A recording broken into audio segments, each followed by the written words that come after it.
Good morning বন্ধুরা, তোমরা কেমন আছো? চলে এলাম একটা নিউ ব্লগ নিয়ে। যেহেতু 7:30 পর্যন্ত ষষ্ঠী ছিল, তাই ষষ্ঠীর পালনটা আজকের আমরা করেছিলাম মঙ্গলবার।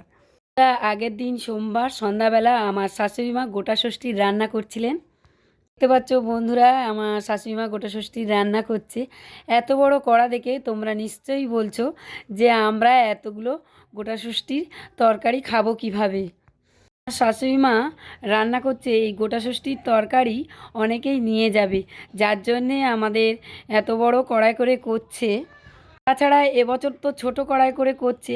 আমাদের বাড়িতে অনেক ভাড়ায় থাকে, তোমরা সেটা জানো। সবাইকে দিতে হয়, তার জন্যে আমার শাশুড়ি মা এরকম বড় কড়াই করে করে। অনেকে চলে গেছে ভাড়াটে, যার জন্যে আমার শাশুড়ি মা এবছর কম করে করছে।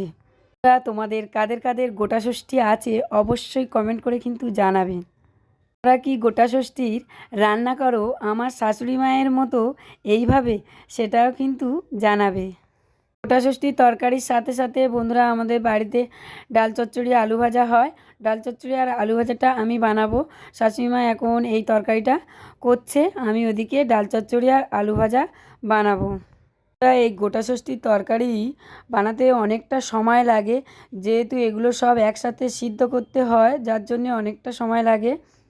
সবগুলো একসাথে দেওয়ার পর এগুলো নাড়তে নাড়তে তারপর ঢাকা দিয়ে এগুলো সিদ্ধ করতে হবে। আর আমার শাশুড়ি মা সবগুলো একসাথে দিয়ে দিচ্ছে, দেওয়া হয়ে গেছে।